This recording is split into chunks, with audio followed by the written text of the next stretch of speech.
Olá, tudo bem? Então, sabe aquelas lembranças boas que a gente tem? Hoje eu tive uma lembrança muito boa. Hoje é dia 29 de fevereiro. O meu irmão José, ele nasceu no dia 29 de fevereiro.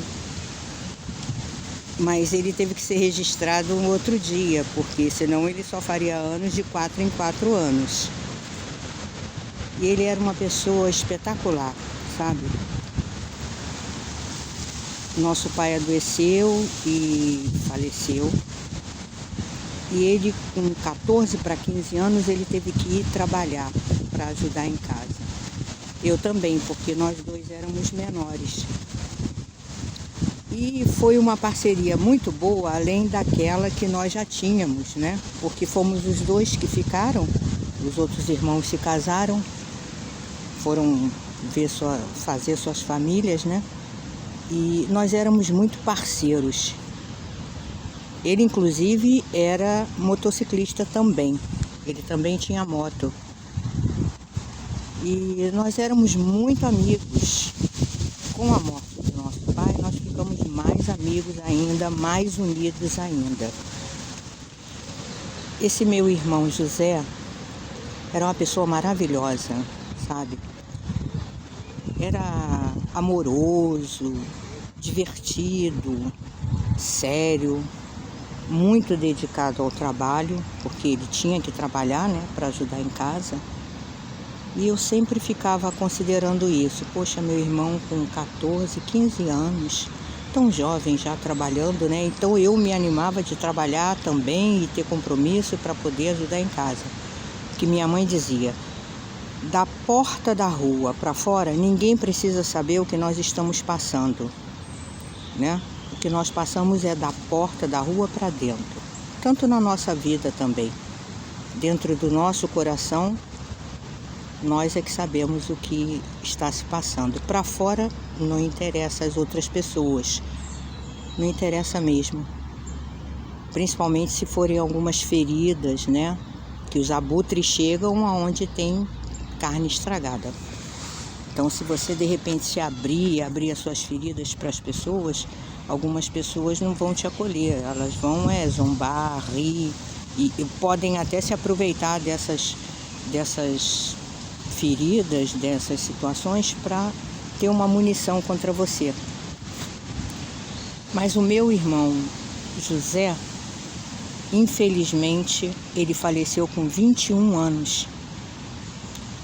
Em 1981, ele faleceu, ele se foi. Minha mãe era uma pessoa muito espiritualizada e ela já tinha nos preparado. Ela já tinha me falado, ele só vai ficar conosco até os 21 anos. Ela sabia, minha mãe estava preparada. E ela me preparou também, né? Porque nós ficamos, nós três em casa. E eu fico lembrando das coisas boas dele, né? Ele não era uma pessoa perfeita, porque ninguém é perfeito, né? Tinha laços também, seus hábitos, suas coisas assim, entendeu? Suas contrariedades, mas era uma pessoa muito boa. Ele era parceiro, ele era amigo. Geralmente, quando eu vejo uma pessoa com esse nome, José, eu lembro do meu irmão. Amigo, parceiro, sabe? Uma pessoa que você pode tocar a vida junto, uma pessoa que vai topar as coisas com você, que não vai botar um pé atrás, sabe? Eu tenho essa impressão. E aconteceu uma coisa muito interessante. Eu me lembro perfeitamente de quando a minha mãe foi ter esse meu irmão. Ela foi colocada numa cadeira, nós morávamos ali numa escadaria em Santa Teresa, que dava os fundos para Santa Teresa, o apartamento, casa. E colocaram minha mãe numa cadeira, um homem de um lado, o outro do outro, segurando e descendo as escadas para levar minha mãe para a maternidade, para ter esse meu irmão. Eu me lembro disso nitidamente, então eu sei exatamente quando ele chegou, né? Como chegou, aquele bebê pequenininho, né? E como era o caçula, né? Depois eu fiquei a caçula. Mas ele era o caçula, ele tinha todos os dengos, todos os carinhos da família toda, né? E ele sempre foi muito amoroso, fechado, reservado, mas sempre muito amoroso. E como bebê, eu também era criança, ele não era assim tão mais novo que eu era criança. Um dia nós estávamos brincando e eu tinha uma bola. Ele queria a minha bola. Eu era uma criança, eu não sabia que ele queria aquela bola para brincar também, né? A diferença de 3, 4 anos de idade, uma diferença pequena. E ele puxou a bola, eu puxei a bola dele, ele puxou a bola e ele começou a chorar. Mas chorou, porque criança faz isso, né? Criança chora. E minha mãe veio da cozinha. Minha mãe andava sempre toda arrumada, sabe? Madame, sempre arrumada, salto alto. E naquela época se usava uma sandália que tinha um salto de ferro de atarrachar, sabe? E minha mãe veio, tirou, como toda mãe, tirou a sandália para me dar umas palmadas, né, com aquela sandália. E sem querer minha mãe, bateu na minha cabeça com aquele salto. O sangue jorrou. Aquele sangue jorrou e começou a escorrer pela minha cabeça. Minha mãe ficou desesperada, ficou nervosa. O Zé chorou mais ainda, porque ele começou a ficar com aquele susto, aquele sangue. Minha mãe, sem saber o que fazer, ela correu na cozinha, pegou um pano de prato, botou na minha cabeça, entendeu? E começou a chamar a vizinha, o socorro, socorro, socorro, e me carregando pela cabeça. Minha mãe foi me carregando pela cabeça, assim, entendeu?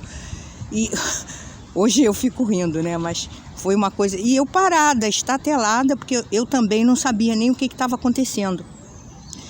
E daí nós fomos, pegamos um carro daquele Chevrolet antigo, todo preto.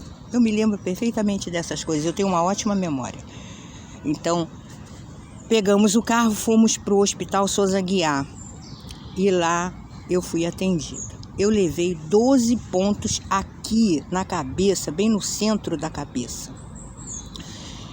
E o médico falou para minha mãe que por 1 milímetro eu não iria ficar com algum distúrbio por causa desse ferimento.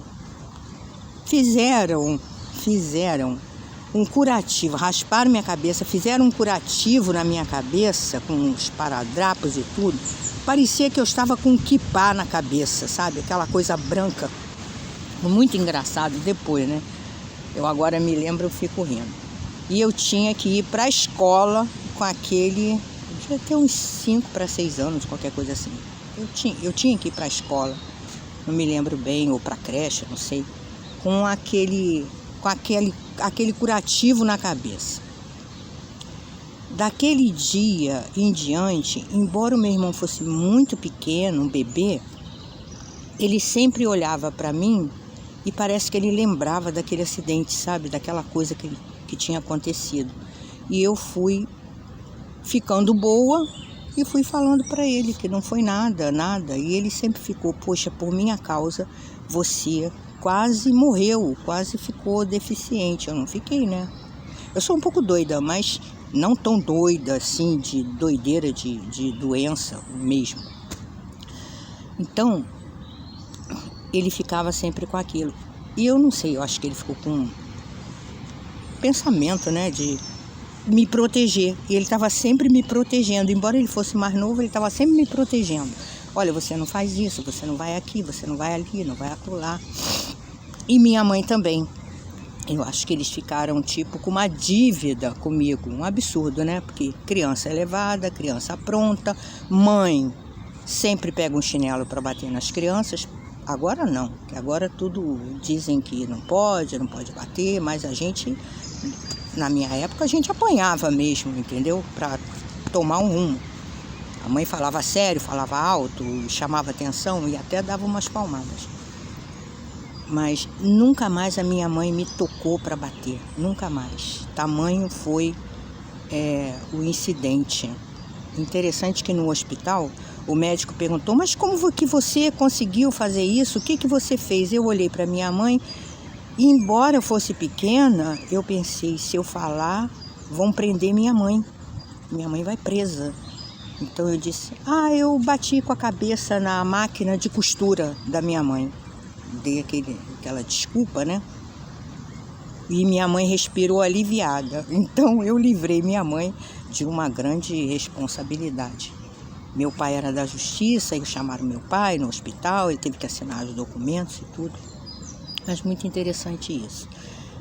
Então hoje é dia 29 de fevereiro. Ele não está mais conosco, é um ano bissexto, né? Mas eu tenho ótimas lembranças. As lembranças que ficaram daquele irmão parceiro, daquele irmão amigo, daquele irmão bom, sabe? Um irmão muito bom mesmo, muito carinhoso, de suprir as coisas, né? Responsável com seu trabalho. E é muito bom a gente ter esse tipo de lembrança, sabe? Porque às vezes tem pessoas na nossa família que elas adoecem e vão para o hospital. E a gente fica preocupado, fica ligado, né? Já meu irmão não. Ele foi tão bom, se é que se pode dizer assim, ele foi tão bom para mim, para minha mãe, quando faleceu, porque ele estava descendo o Alto da Boa Vista de moto e teve uma batida, ele foi atingido no peito e teve aquele aprofundamento do peito, faleceu ali, naquela hora. Ele não foi para o hospital, ele, entendeu? Teve que ser dali mesmo, ser preparado para ter o enterro. Ele não deu trabalho para morrer, quando morreu, não deu trabalho. Ele deixou todas as lembranças boas, né? As lembranças boas foram o que ele deixou. E quando a gente tem alguém que está no hospital, a gente fica preocupado. E eu compreendo isso, né? Compreendo, porque não é fácil ter uma pessoa sofrendo no hospital, passando tantas coisas, e a gente ali pensando, né? Se for um irmão, um pai, uma mãe. E a gente tem que ter compreensão com isso, né? Então agradeço a vocês, lembro do meu irmão, guardem lembranças boas de quem está com vocês e de quem se foi, né? Porque os que estão, eles sempre têm alguma coisa para nos ensinar. No final das contas, a experiência vira uma lembrança boa. Você tem que transmutar isso, né? Existem coisas que acontecem com a gente, coisas terríveis. Eu mesma já passei por coisas terríveis, absurdas, surreais. Mas também já passei por coisas maravilhosas. Já tive pessoas maravilhosas que passaram pela minha vida. Ao meu irmão José. E a todos os Josés deste mundo, um abraço.